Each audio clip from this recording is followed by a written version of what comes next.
opportunity to be able to study, to be able to share with one another His holy word. Our lesson today, we're continuing our studies, wrapping up our summer quarter, dealing with the great hope of the saints.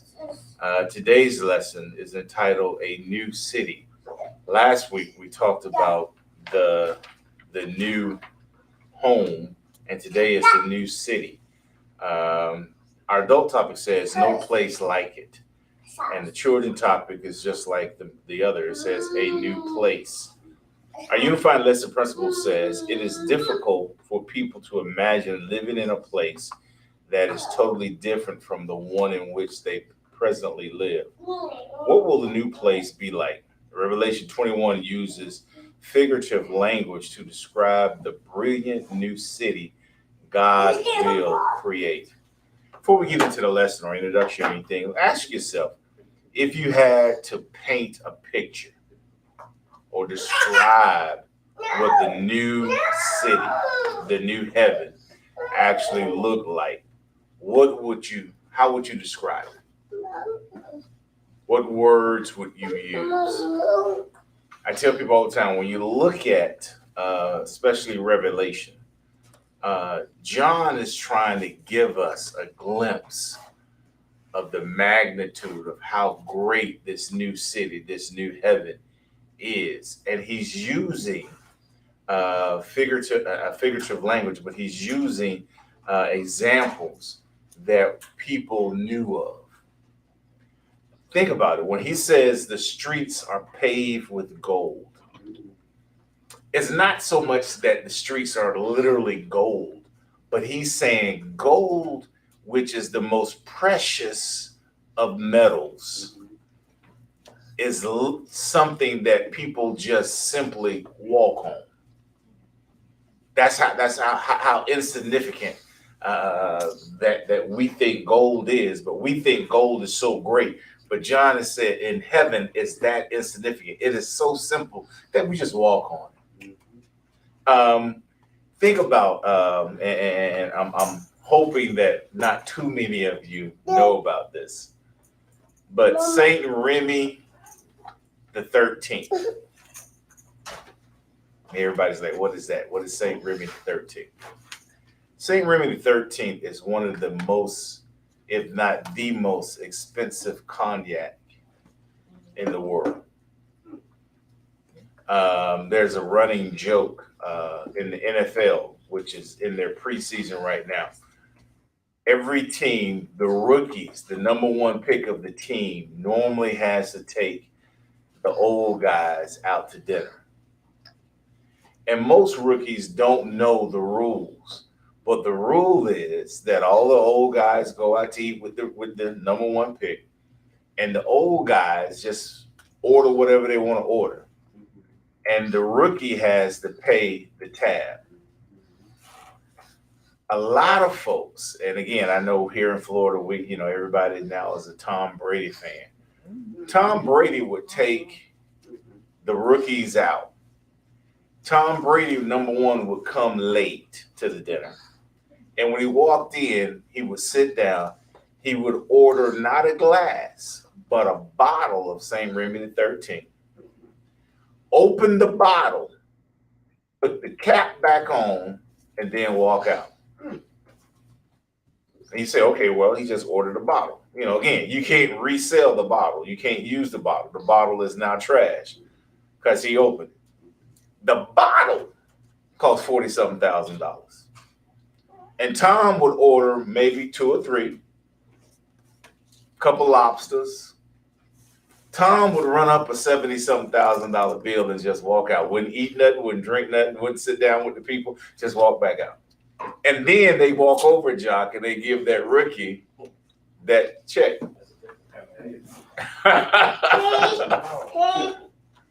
One of the guys who didn't know, I want to say last year at Tampa Bay, he was like, oh, I take Tom Brady out because Tom going to make me win me a Super Bowl. And they were like, dude, you don't want to take Tom out. Oh, yeah, I'm going to take Tom and the rest of the guys out. And dude thought, that I just paid my tab. They were like, nah, you paying everybody's tab. And this is what Tom does. So you better be ready to lay your black card down. But again, how would you describe heaven? No. If somebody asks you to tell them what you thought heaven was going to look like, no, how would you start? Everybody's quiet. What is the grandest thing you can imagine?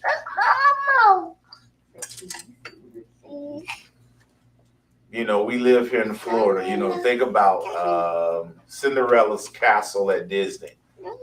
That's a shack. What is the grandest hotel in Orlando?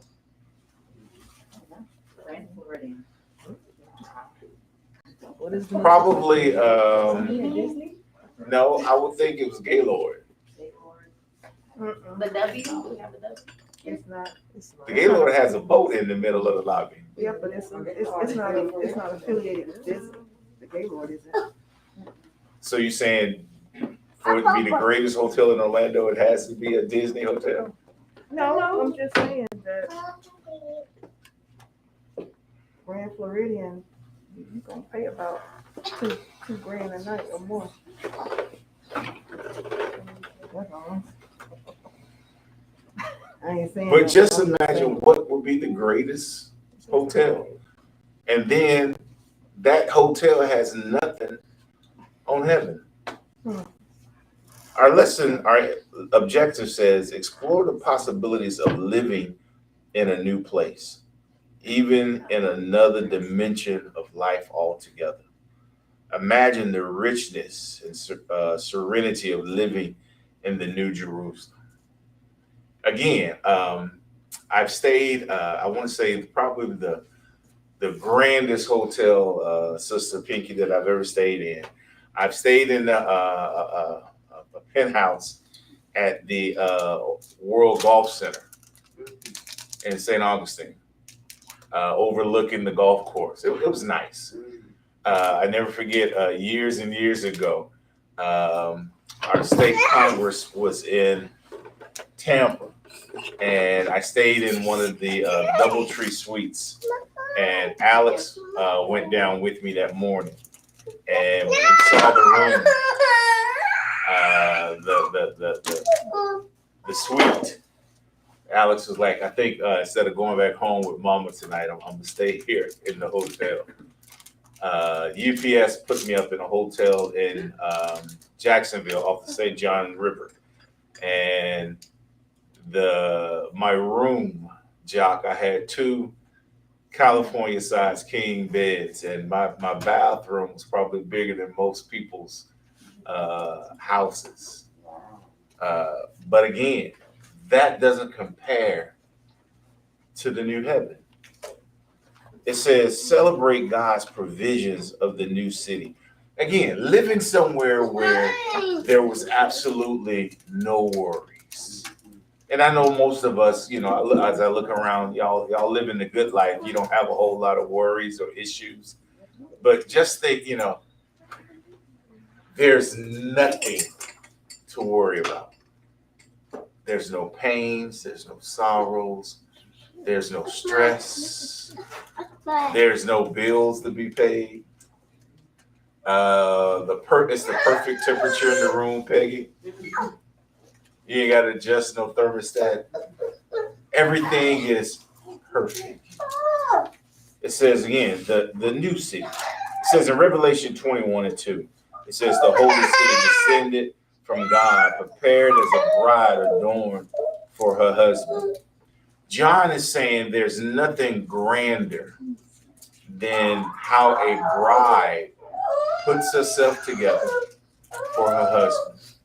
Again, that old saying that you're not supposed to see the bride before the actual ceremony. But when you see that groom standing at the altar and he's watching that bride come down the aisle, it says no one of the 7 angels with the 7 bold plagues escorts John to the high mountain. The heavenly city, or the bride, is everything that the earthly city, the whore in Revelation 17, is not. Babylon attempted to dethrone God and take center stage, perverted the goodness and purity of God's creation. Her streets were strewn with blood and littered with all sorts of filth and abomination, a place fit for only demons and other foul creatures. This is not the case in John's heavenly city. He sees a different sort of creation, one with clean streets, unpolluted water, an Eden garden, towering walls, and a solid gold boulevard, bejeweled gates, and unlocked doors. It says the major traits of this new Jerusalem is that it reflects the glory of God. Again, everything, the most grandest thing you can imagine, multiply that by 1,000, and that's the new city. When we look at the lesson, it says our first outline is entitled The New Jerusalem as a Metaphor for God's Faithfulness. And he carried me away in the spirit to the great and high mountain and showed me that great city, the holy Jerusalem, descending out of heaven from God, having the glory of God, and her light was like unto a stone most precious, even like a jasper stone, clear as crystal. Again, John is saying that God carried me in the spirit to a high place so that I could see the greatness of this new city. Again, what's the greatest thing you can imagine? All the hell that you're going through, all that you have suffered, all that you have been persecuted, God is saying, now imagine receiving the promise that I've made if you just hold out and remain faithful. Does it pay off in the long run? What enables us to hold out? What enables us to maintain our hope?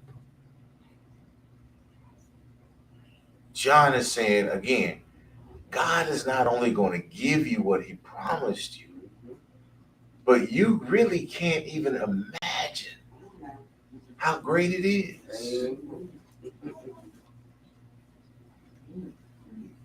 It's that and more. All of the kids, again, today we're going to celebrate our teachers, our kids. There's a certain person, Peggy, who is about to go into their senior year. Praise the Lord. And what you try to get them to see is that you can't even imagine. You know, talking to JP yesterday, try to get him to understand, dude, you just don't know yet what's ahead of you. Not trying to scare you, but the joy. Again, I keep telling you, if you listen to the Sunday school lesson, you hear the morning message. It's something great about going, being sent. The going isn't the greatness. And not the greatness, the joy is not going into the 12th grade. It's not the joy and the greatness is not going to college. It's the return. Going to work on Monday is hard sometimes. But the joy of knowing that Friday's coming, payday is coming.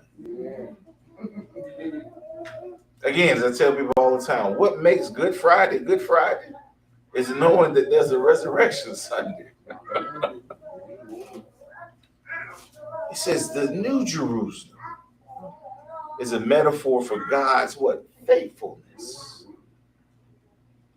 God is so good that God is saying, not only am I going to fulfill my promise, but you just don't know how good the promise is yet.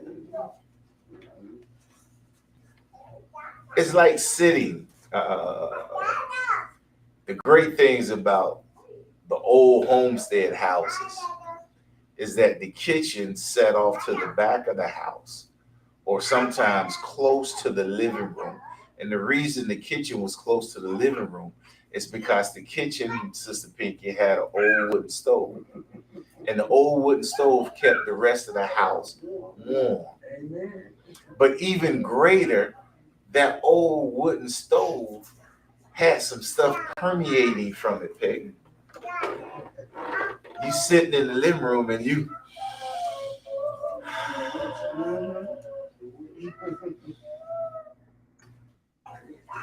ever drive by Publix during the around 10 or 11 o'clock? Something happens. Chicken. That chicken is kicking. Whether you hungry or not, whether you want it or not, that chicken is kicking. The greatest thing Burger King has over McDonald's and Wendy's is when you drive by Burger King and look at the top of their roof.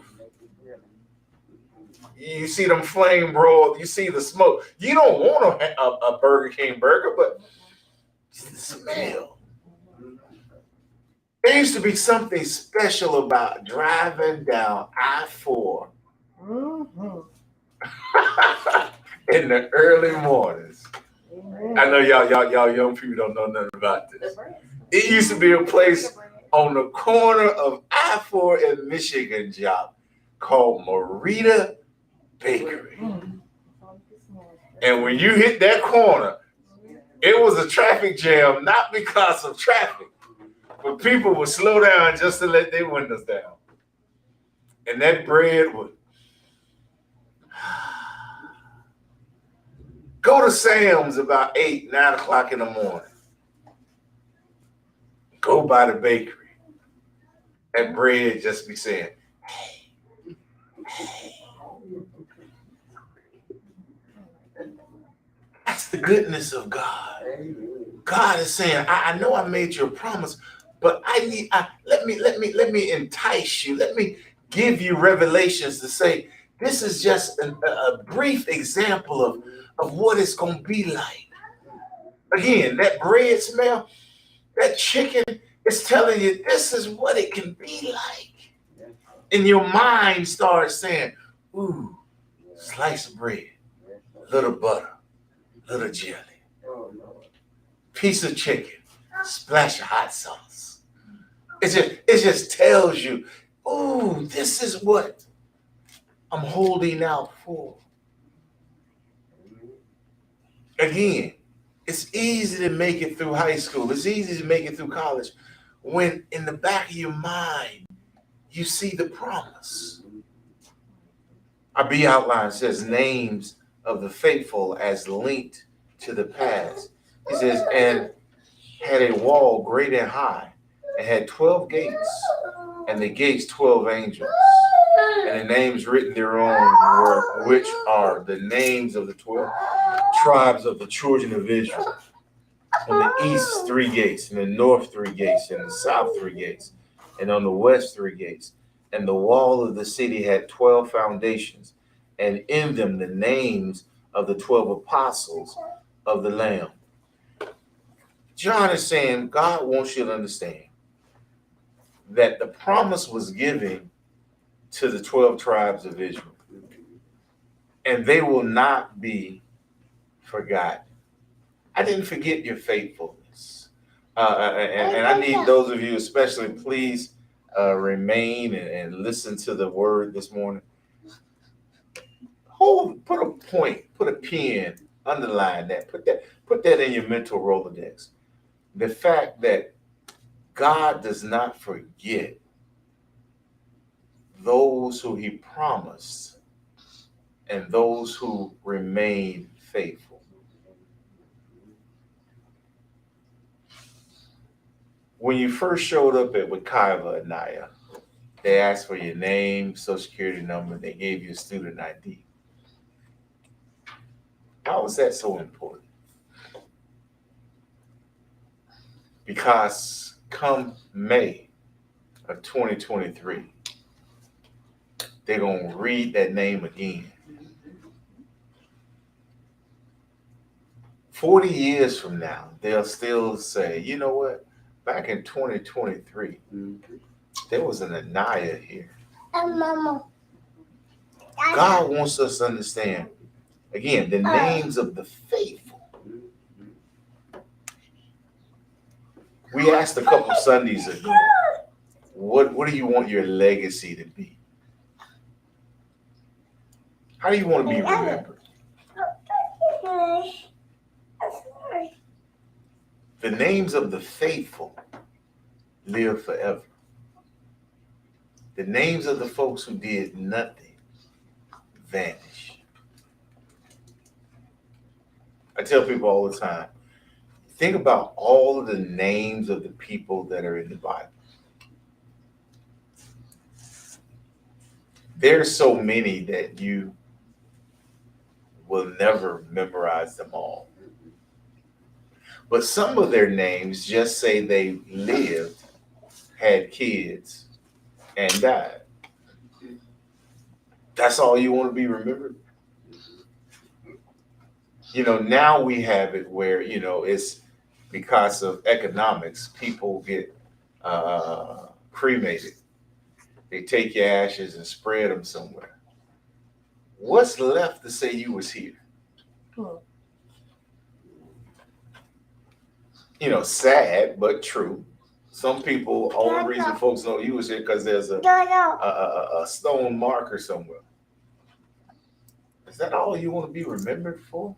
Just taking up a couple spaces of ground? Again, the Bible says Methuselah lived longer than anybody else. But all the Bible said he did was he lived, had children, and died. And then if you look at when he died in the flood because he didn't listen to the preaching of his own grandson. Wow. That's sad, dude. That is so sad. But what's your legacy?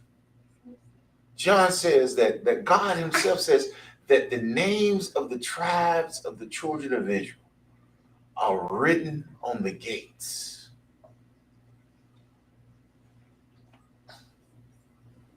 Will God remember you? Or will you be forgotten? We like to sing the Tasha Cobbs song, God Knows My Name, but will God remember you? Or will you be forgotten? It says in verse 12, John gives a description of the wall that surrounds the city. Walls represented a city's security. Remember, Nehemiah went back to Jerusalem to build the walls, and the enemies were upset because they knew that once the walls were built, the city would be fortified. It would be able to protect itself. They couldn't just come in and out, do whatever they wanted to do. But here John says that these walls not only were there to protect the city, but to remind us of the faithful and the grandeur or the goodness of God. And so however John takes his readers beyond their wildest imaginations as he describes what is written on the gates of the city. Inscribed are the names on public structures, mirrors. Again, think about there's a push by both sides. I'm not going to say one side is right, one side is wrong, but there's a push by both sides. Some people want the name of the Edmund Pettus Bridge taken down because of Edmund Pettus. Number one, was a Klan leader. Number two, he was definitely a racist. Number three, he did a whole lot of dirt in Alabama. And folks just want to say, we need to take that name off that bridge. There's a building in Washington, D.C. That is dedicated in memory, the name of one of the most filthiest men that ever lived or worked in our government, J. Edgar Hoover. Some people say we should now that we know about his dirt, we should take him off that building.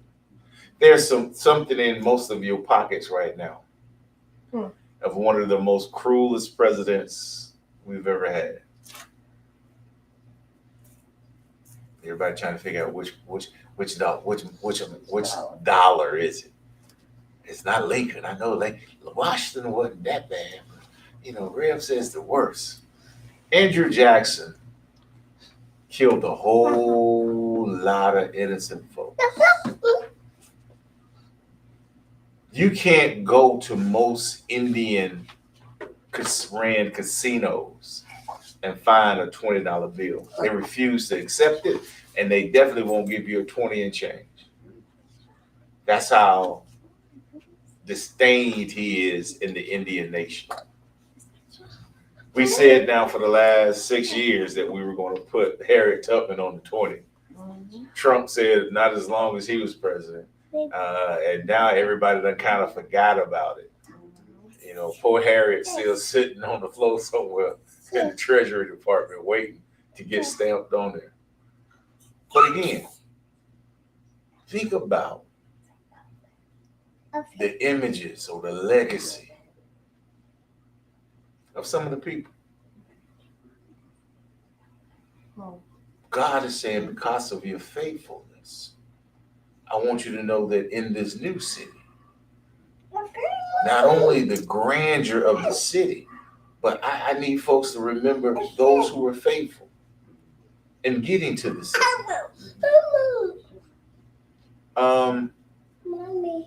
How many of us still have old pictures of our old ancestors? Not your grandparents, but your greats. Every now and then, leave something for those who are coming behind you. Leave, and not just a picture, but write something down. Black folks, we used to have something that most folks didn't cherish, but we did. And y'all, I know y'all, it's gonna take y'all a while to figure it out. But we used to have this big old book in all our houses. And in that book, they wrote down the names, the birth dates, the deaths, the births of everybody. And it used to be, instead of us fussing and fighting over property and stocks and cars, and who get the house, who get mama's clothes, folks used to want to know who got the Bible. And the Bible used to always go to the oldest in the family. But now we fussing over who got the insurance policy. Don't care nothing about number one, we don't care nothing about the Bible. And number two, no, ain't no Bible. Right. But think about it. Why is it so important that God would put it in the heart of John to write that these names are carved into these walls?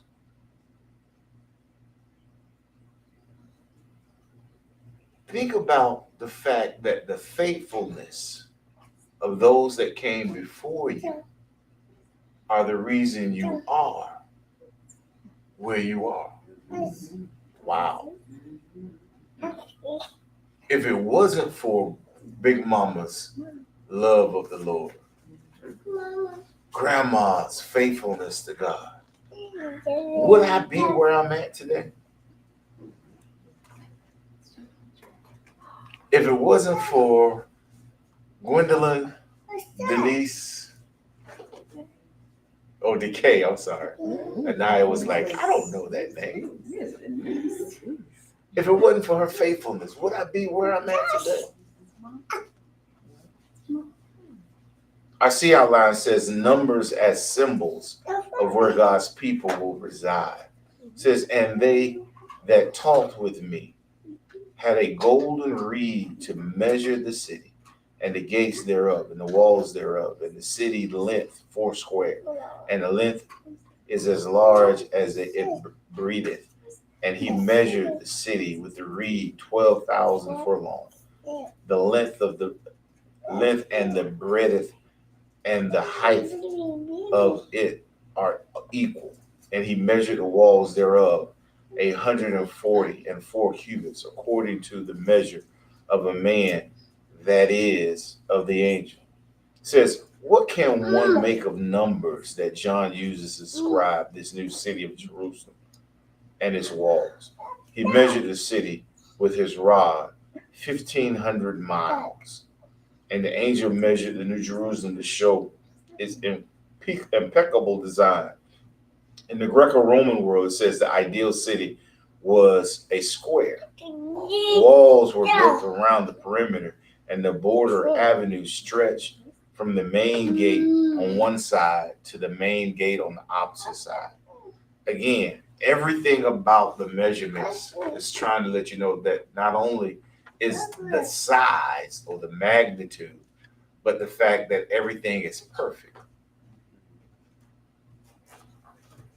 There, if you look at every now and then when you're watching the news and they showing you the weather, look at the shapes of the counties. Some are small, some are large, but there's no squares. Everything is all.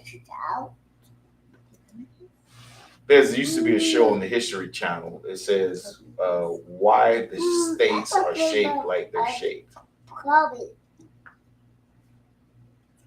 And majority of the states are shaped the way they're shaped because of mountain ranges or rivers.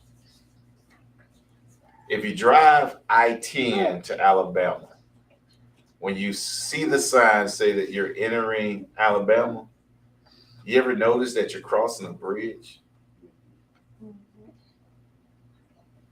When you leave Alabama going into Mississippi on I-10, you cross a bridge. When you leave Mississippi going into Louisiana on I-10, you're crossing a bridge. Arkansas is separated from Mississippi by the Mississippi River.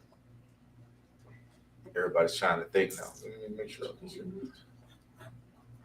When you're going up I-95 and you're going into Georgia from Florida, you cross a bridge.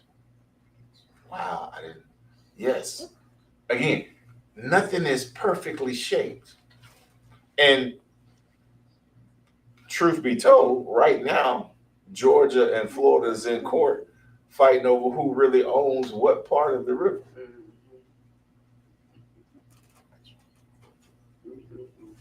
But John is saying this city is perfect.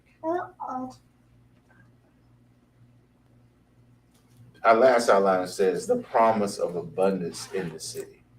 Why do you want to go to heaven?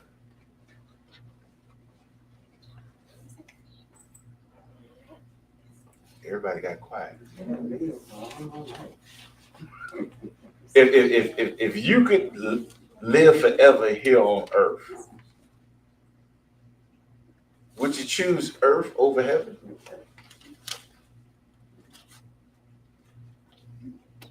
Again, every now and then ask people, why do you really? Well, if it's just about living forever, if it's just about not being sick anymore, if they could give you that here on earth, would you rather stay here on earth? Or would you still rather go to heaven? Why do you want to go to heaven?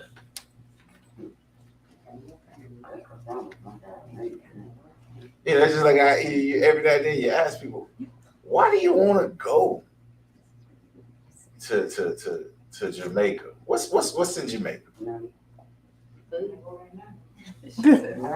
Somebody yell food.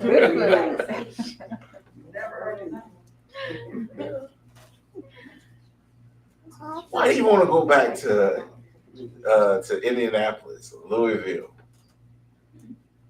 Peggy, why do you want to go back to New York?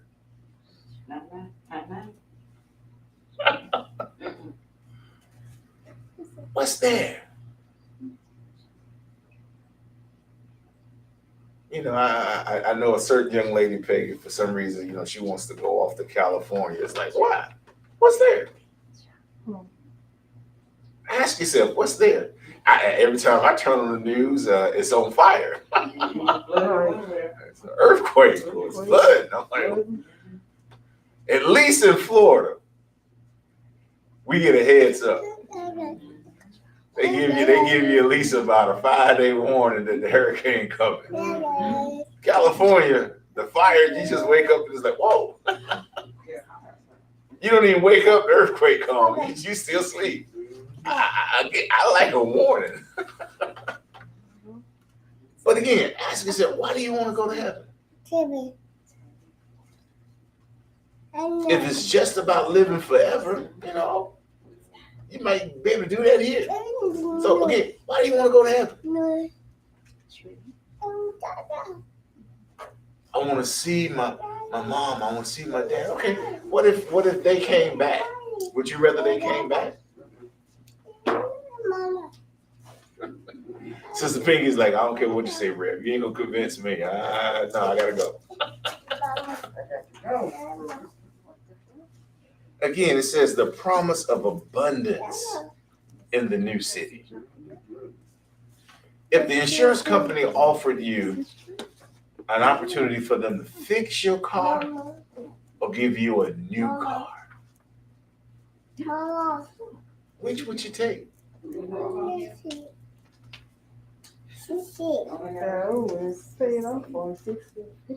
I can give you a wig or all you have back.